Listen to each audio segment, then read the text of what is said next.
Good morning, my consultants, my colleagues. Taking the topic, discuss prognostic factors in burns, and Dr. Suleiman is my moderator. I'll use the following outline: introduction, history, uses of prognostic tools, the prognostic factors, models, and their limitations. I'll take it together, the applications and the conclusion. Burns is defined as tissue necrosis that results from contact with various agents. It could be thermal, chemical, mechanical, electrical. According to the WHO data, it accounts for 3,000 deaths worldwide. And despite advances in burn care, in developed countries, mortality is still as high as 10 to 20%. This is higher in the developing countries and the underdeveloped countries. And due to the nature of burns, prognostication is necessary to be able to determine or guide the direction of care. And then most of the prognostic factors in burn generally is referred to as factors that help to predict outcome following burn injury. Several things can be used in prognostication, but most of the time, mortality is what is used. And the need for prognostication arose from the fact that currently there's a shift towards outcome-based performance measures. So that's why there are so many prognostic index. That's why mortality prediction is important in to help to predict outcomes. There are multiple factors, and as we'll see through the presentation, there are multiple models available. Currently, there's no gold standard, and there's a dynamic progress in the field. Every year, there's a new thing that is discovered to help to improve it, and all is aimed at improving the outcome in burns patients, and then appropriate distribution of resources. The care of burns patients, as you know, is multidisciplinary. Sometimes these prognostic factors and models too will need different disciplines. Sometimes, apart from the plastic surgeon, we need laboratory measures, bronchoscopy. So several measures, as we'll see, are put in place. The history of prognostication in burns dates down to 1905, when Wenderfield and Zumbush, they were the first people that related prognosis to the extent of burns. So they thought that the number of hours an individual survive would depend on the total body surface of burns that involved. For instance, they said that individuals with partial thickness burns, they predicted that if a patient has the whole body burns, partial thickness burns, the patient will survive only 40 hours. 1/3 of the patient of the body surface area affected, survival will increase to 70 hours. And then when it is 1/5, it will be 120 hours. Now, the survival in terms of hours was reduced when it was full thickness burns. That was when the burns was full thickness. For instance, someone that had 100% full thickness burn, survival was only 7 hours, while those that had 1/7 of the body burnt, it was 90 hours. Subsequently, in 1920, Underhill, because initially it was thought that mortality in burns was due to elaborated toxins. So Underhill was able to state that it was the excessive fluid loss. And subsequently, over time, as we'll see also in the history of burns, they were able to develop methods to be able to, develop how to replace this fluid that was lost. So many formulas came, consensus formulas, Parkland's formula, and eventually the challenge of fluid was overcome. Subsequently, Bull and Fisher in 1954, they proposed a graphical method of assessment or risk assessment of burns. They used age and then the extent of burns. Schwartz did something similar to Bull and Fisher, but he distinguished the depth of burns. So he did something about full thickness, partial thickness burns. We'll see it as we move. Box in 1961 introduced the box score. This was published in a thesis. So it was later on that somebody published it. And then, as at then in 1961, an individual had unfavorably outcome when the score was more than 75 points. And then we move over to 1970, where Stern and Bern, they also tried to improve the box score, although they excluded those more than 20 years, and then those less than 20 and those more than 75 years. And then they found out that, no, they excluded those less than 20 years in their modified their modification, and they found out that those that had 100 points, those that had 100 points had highest survival, had highest risk of mortality, and then least risk of survival.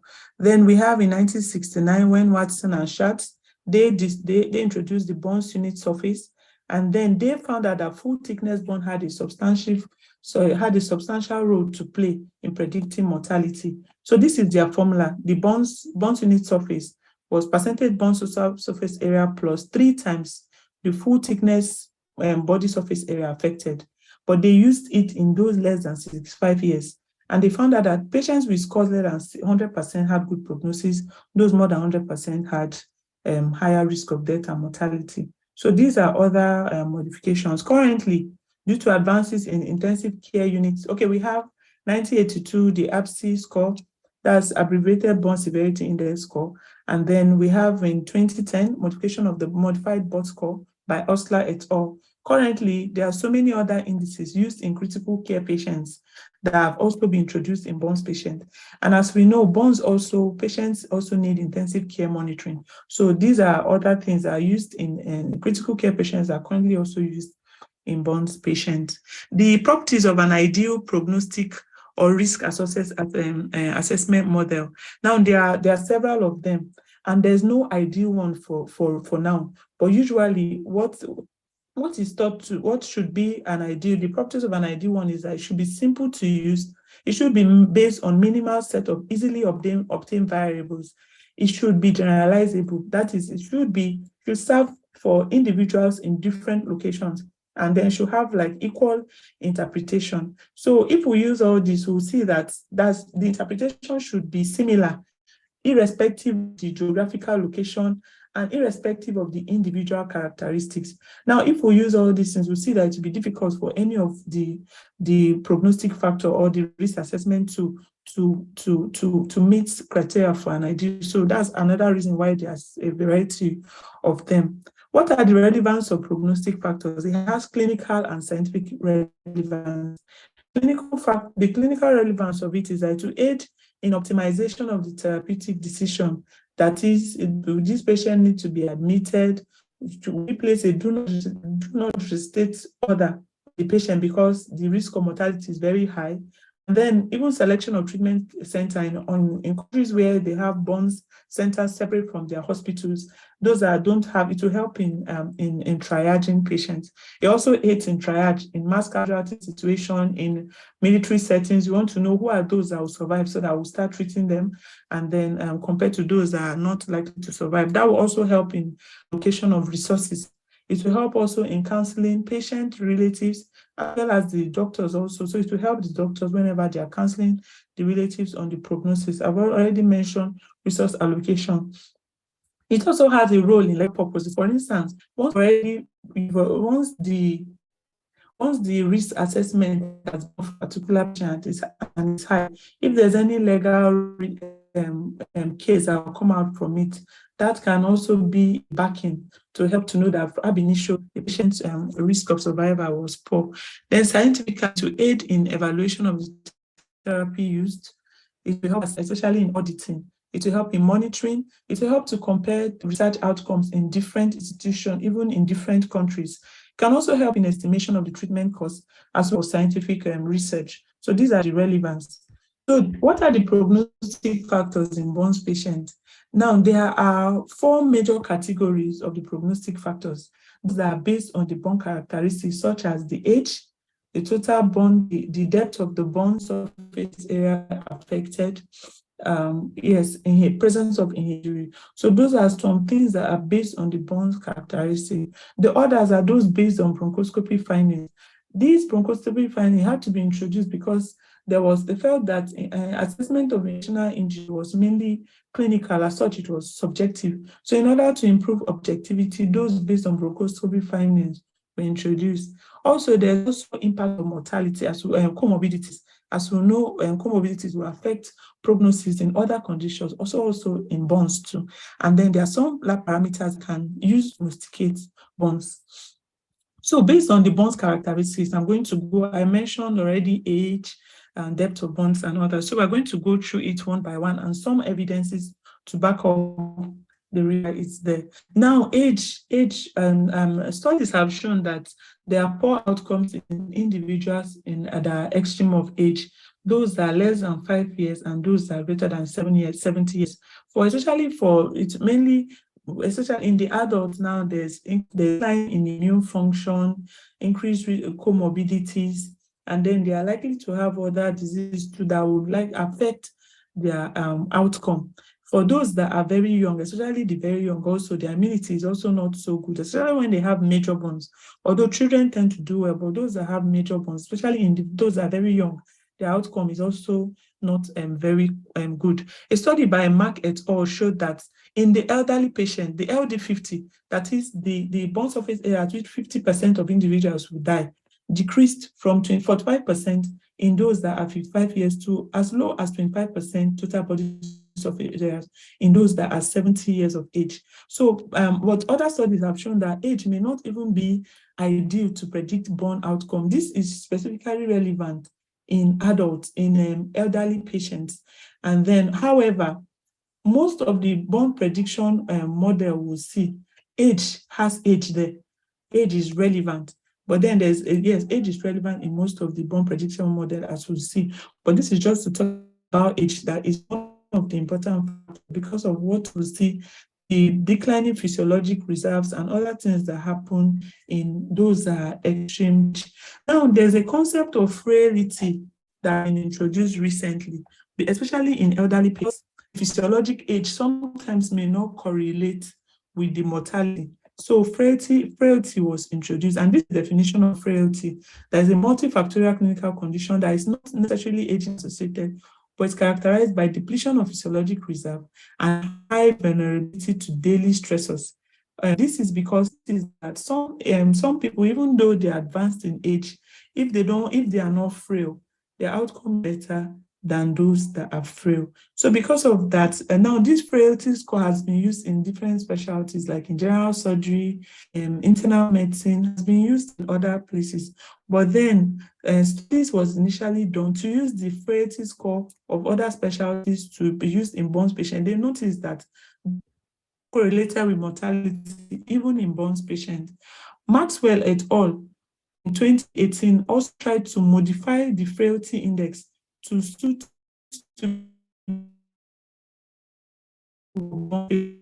index.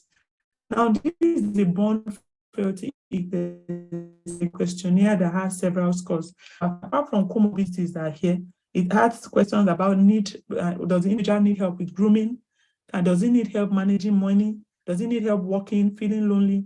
And then 15th point here, you see other things like albumin, creatinine, and CBSA on admission, which is relevant to burns patients.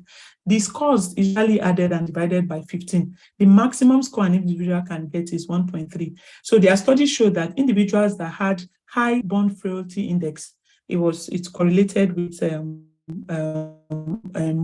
they had higher scores, had high mortality. So it was able to predict risk of mortality in burn. Go to the next item, which is the burn surface area.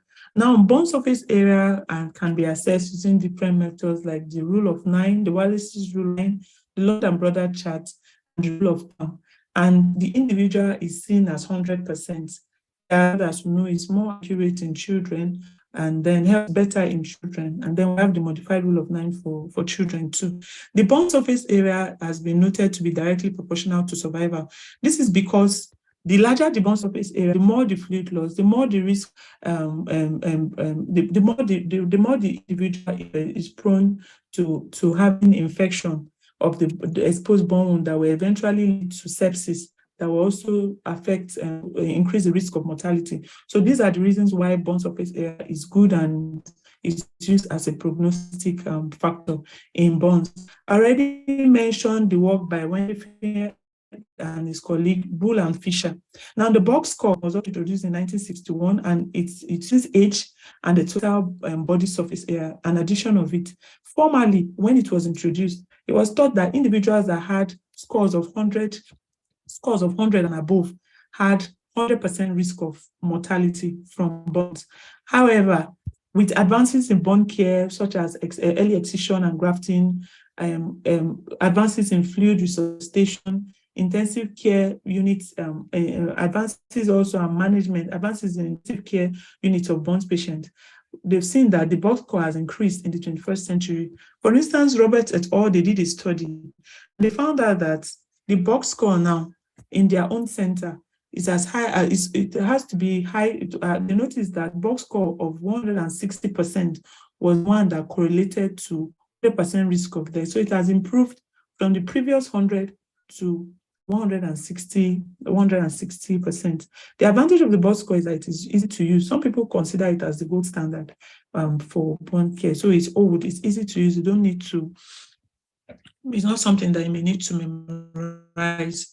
Now, really, relating to the depth of burns, the depth of burns, is it partial thickness burns or full thickness burns? So studies also showed that full thickness burns had poor prognosis. It's because it's full thickness burns. The thing about full thickness burns is that the whole of the skin is lost. So most of the advantages and importance of the skin is also lost in full thickness. That even the risk of them having healing on their own. We know that patients that have full thickness burns, we need them to aid their own. We need surgery. If not, they are also more prone to sepsis, more prone to fluid loss, and others. So their own prognosis is poor. We have to realize the dynamics of burn wound, that in the partial thickness burns, if not adequately resuscitated, can convert to full thickness burns. Also, it's shown that in this part, sometimes accurate assessment of burns, that's to differentiate partial thickness burns from full thickness burns, is not always easy. They found out that it was only accurate in 60 to 74% of cases. That's when clinicians used their own, compared to when they used other investigative tools to further assess the depth of burns, like the laser Doppler imaging that is available now. So that's the thing about using depth of burns as prognostic factors. Now, what are the bone model that has been developed with this depth of burns? The prognostic burn index is a model that takes into cognizance the depth of burns, at least compared to the box score that just takes cognizance just the age and TBSA. This one goes further. Apart from the age, now takes note of the depth of burns. For instance, this prognostic burn index is full thickness burns plus half partial thickness burns plus age. This prognostic burn index, so there are few validation studies of differences. However, it is what is recommended for use by burn. In 2015, Tagami et al., they did a validation study of this in 17,000 Japanese patients, and they found out that individuals with values greater than 85% correlated with the values greater than 85% correlated with mortality. Now come to the inhalational, another prognostic factor in burns patients. Inhalational injury is important because individuals that have inhalational injury have it affects of burns. They are more at risk of, more likely to have unfavorable prognosis compared to individuals without inhalational injury. Also, individuals with inhalational injuries are at high risk of having pneumonia and atelectasis. So that is why inhalational injury is a diagnostic factor. Most of the burn prediction model now you see also include inhalational injury. The Clark was the first person in 1986 to introduce an equation that included inhalational injury. And then we also talked about the modified box score. Modified box score was done by Osler et al. Was the person that modified box score by adding inhalational injury. Your network was unstable. Could you begin again from the modified box score? Modified box score developed by Osler et al. 9,000 patients, and they found out that inhalational injury increased the risk of an individual by 17 years. It increased the risk of mortality by 17 years or by 17% total burn surface area. So it's because of this that the factor of 17 is added to the box score in individuals with inhalational injury to get the modified box score. This better predicted mortality compared to the original box score itself. The APSI score was also developed based on using inhalational injury as one of the prognostic factors in burns. And then it uses 5 variables: age, gender, full thickness burn, total burn surface area, and inhalational injury. This is the abbreviated burn severity index, and this are the parameters, 5 parameters with different points. To the right of my, it's able to tell us the threat to life the individual has based on the score, and then the probability of survival of the patient. The advantage of this score is that it gives the mortality. It gives, based on the score, it's able to tell you what threat to life and what's the score. The problem with this is that it's cumbersome to crack. So as such here, and then some people feel that it only plays an auxiliary role when choosing management options. That's whether cure or palliation. So that's why, that's one of the problems. However, it has been validated in Nigeria, in Kenya, some African countries, and even countries overseas. And they found out that it's a good score to predict mortality in those patients. Moreover, it's easy to use because the interpretations are there and clear. So these are other things. There are other scores that have been developed based on inhalational injury. For instance, Godwin and Wood in 1998, they tried to improve the original box score. What they did is that they added inhalational injury, but they categorized it into 3: mild, moderate, severe. And they found out that presence of inhalational injury increased the risk by 20%.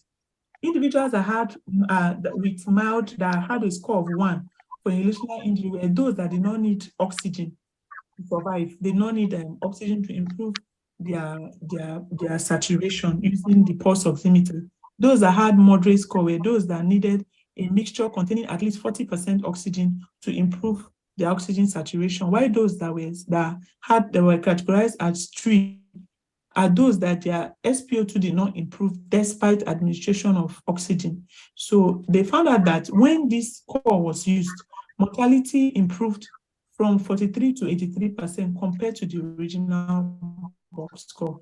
It's also easy to use or to send the patient. The advantage is that it has increased sensitivity but high false prediction rate. These are other scores. By another one using inhalation injury was developed by Ryan in 1998.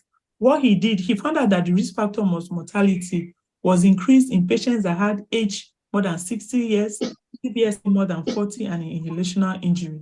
So if any of these 3 is present, the risk of mortality increased. If there's none of this score present, risk of mortality is 0.3%. If any one of it is present, risk of mortality is 3%, 2 of it 33%, and when all of it is present, that is age greater than 60, TBS greater than 40, and inhalational injury, it worsened to 90%. So the advantage also is that it is easy to use. However, it is not reproducible, and it was noted to under-predict burns. In a bid to improve the Ryan score, the Belgium outcome of burn injuries, also known as the Bobby score, was done in 2009. What it did is that it further opened up the age and the TBSA. As seen in this table, it categorized them and gave different score for the different categories. If there's inhalational injury, it is 0. If there's none, it is yes, which is a score of 3. Using this Bobby score, in a study that used Bobby score, 40 deaths were predicted. However, 42 died. So that's why it was found that it's easier to use compared to APSI for bedside. And it also has increased predictive value compared to the Ryan score. The only disadvantage, critics of this score feel that it ignores comorbidities and presence of complications, which these people think that will not contribute so much in the outcome. So these are others based on inhalational injury. McGuinn et al., they added pneumonia and presence of another injury coexisting with burn. Another study felt that it did not really improve the predictive value of mortality as such. This was should be discarded. And then Kim et al., what they did was that they used history in a bid to simplify burn mortality prediction model. They used history, examination, analyzed risk factors, and then FiO2 PaO2 ratio. The unique thing about them is that they added the need for ventilator, mechanical ventilator, and most authors feel that this is what should be added because they found out that this increased prognostic value of burns compared to the other things. So these are all burn mortality, these are the burn prediction models, mortality prediction models that are used in inhalational injury.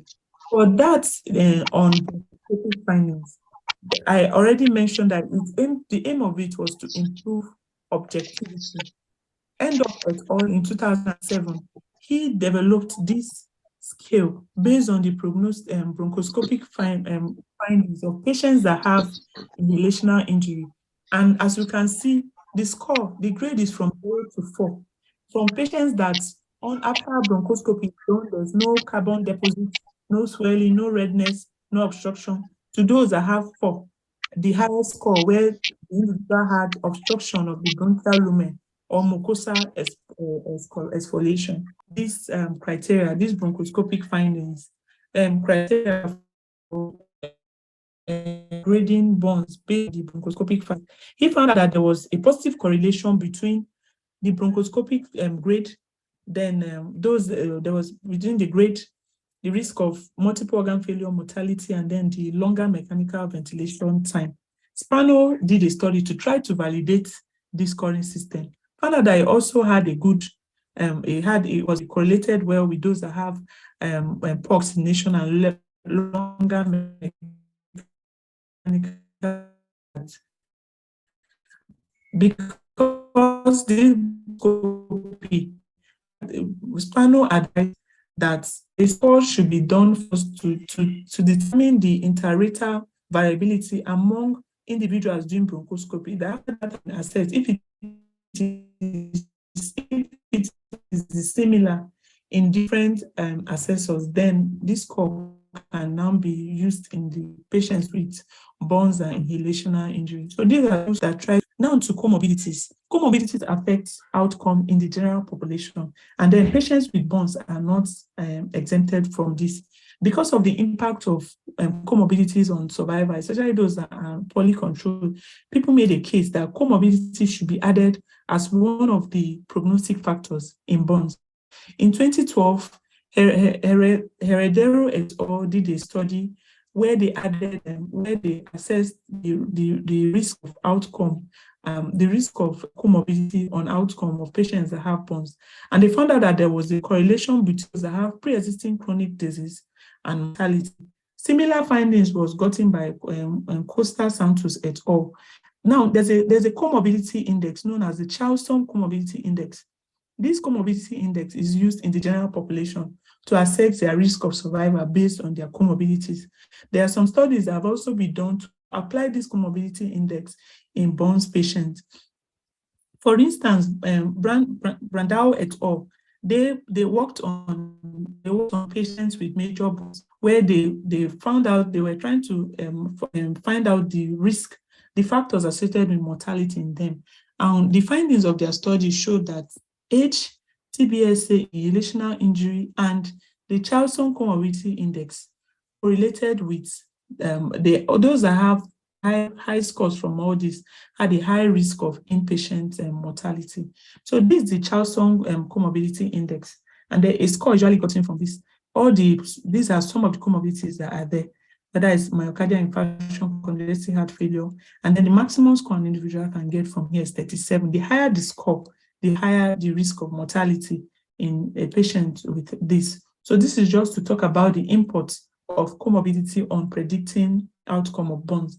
The other factor I mentioned, the fourth category, is laboratory parameters.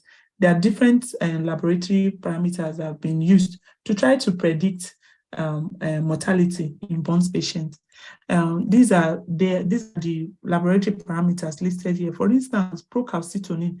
It was found that those that have high value of procalcitonin, especially on the first day of burn, are correlated with high mortality. However, it is not accurate in children.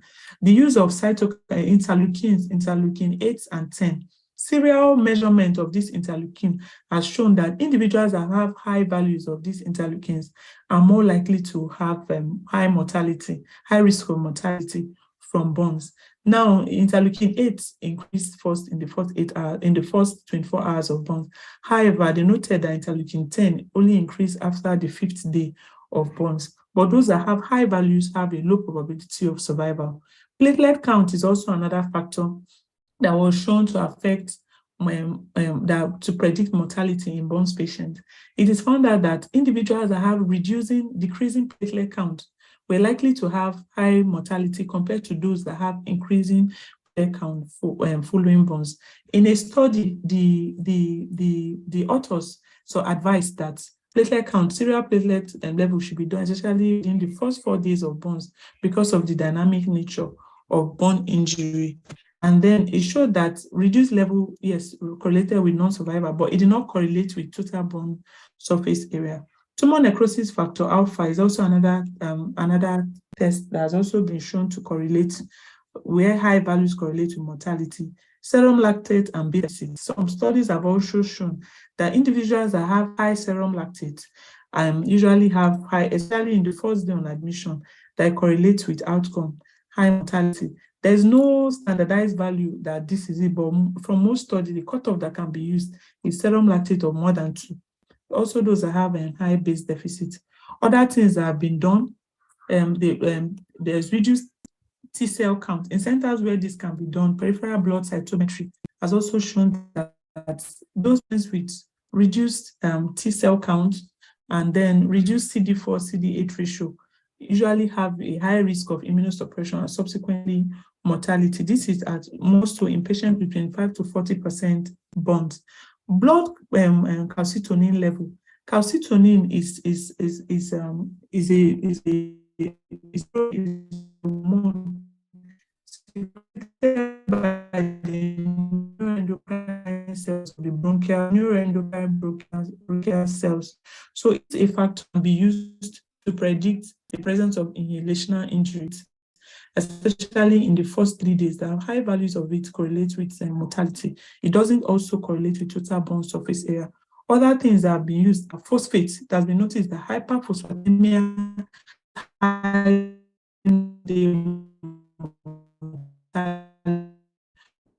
there is called infiltration index tends to add additional factors like proalbumin and albumin, and then inflammatory factors like C-reactive protein and this porous mucoid. So those with high score is accurate both in adults and children. Now, there are some general risk models that have been used. This is because it has been used in patients in critical care, and it has been shown to be able to predict mortality in them. Those general risk factors, those general risk models, when also used in the burns patients that were in the intensive care unit, most of the researchers found that it also was able to predict burns. As such, there are also things that are currently used to predict mortality in burns patients. The problem with all this, as you agree, is that you need more frequent monitoring of them. Most of them use different parameters, like they use different laboratory parameters, presence of comorbidities and so, but the advantage of it is that it's usually more inclusive and helps to look at the patients in whole, compared to some of the burn prediction models that just take note of mostly burn specific variables. Some of the general risk models include the Apache score. That's acute physiological and chronic health evaluation assessment. There's Apache 1, 2, 3, has been modified recently. And it is based on physiologic parameters, age, and presence of chronic illness.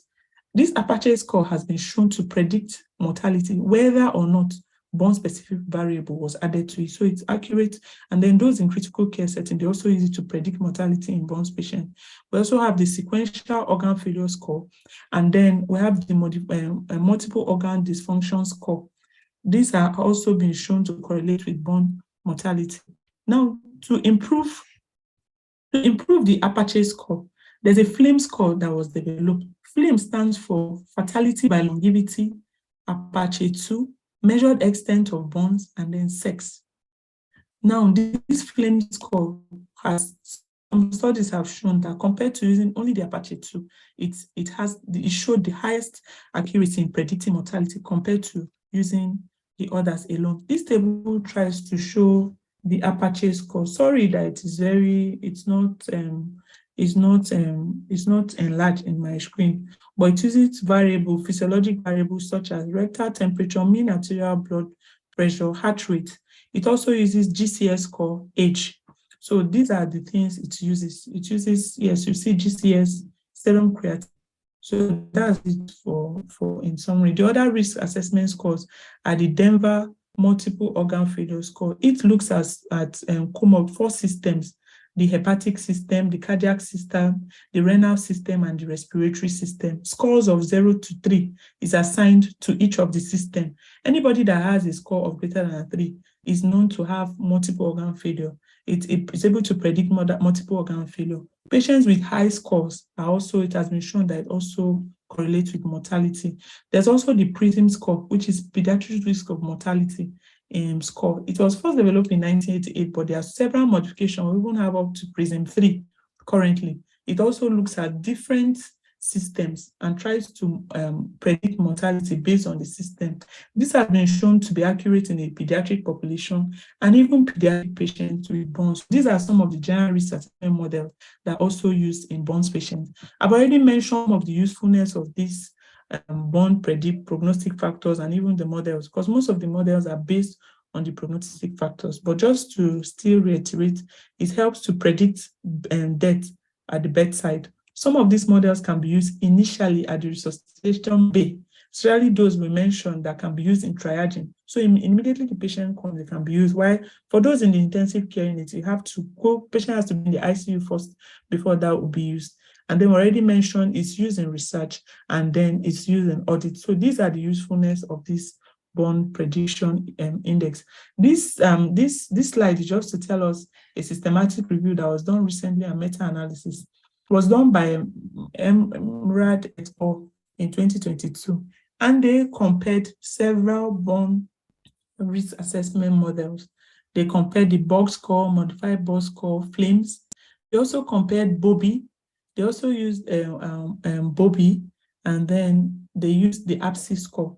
From their study, they showed that the study of the findings showed that box score, modified box score, and flames were the ones that had the best model to evaluate mortality in burns patients, and there was no significant difference between them.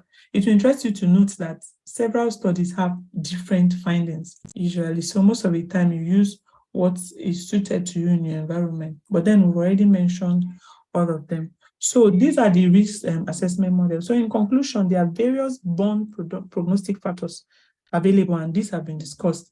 There are also various risk assessment models as we've seen, and they are usually, and they help and model which are prognostic for burns. The aim of it is to improve outcome. In all of it, age, total burn surface area, and inhalational injury are the most common predictors that we've seen recurring in most of them. Now, these are guides. These are guides because there was a study that showed, and they are not to be superior to sound clinical judgment. A study showed that a risk assessment model was used where they categorized patients. There were some that were even placed on do not resuscitate based on a particular risk assessment model. And to their surprise, some people from that do not resuscitate survived. Do not that they were put in that do not resuscitate category survived. So because of the finding of that study, it is advised that all these indices are guides, that they should not be superior to sound clinical judgment of an experienced burn expert.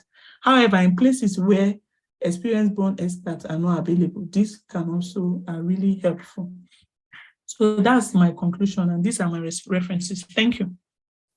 The first question is, the person said did not understand the modified box score. The modified box score by Osler et al. The original box score is age plus total burn surface area of affected, TBSA of the body affected by burns. So, but the modified box score adds a factor of 17 in the presence of inhalational injury. So the modified box score is age plus TBSA of the body bond plus 17 if inhalational injury is present. If inhalational injury is absent, it will be plus 0. So it's just age and TBSA. Now, this 17, it came from the fact that when they did their study, they noticed that patients that had inhalational injury, their outcome was similar to those that had 17% higher burns than that's like, let's assume that the patient had burns of 6%. But when he had inhalational injury, his prognosis was similar to an individual that had burns of 23%. That is 17% higher TBSA. That's 23%. So that was all they noticed. Or there were two things they said. The prognosis worsened by either 17 years or 17% TBSA. So that's why they added 17% to the original box score.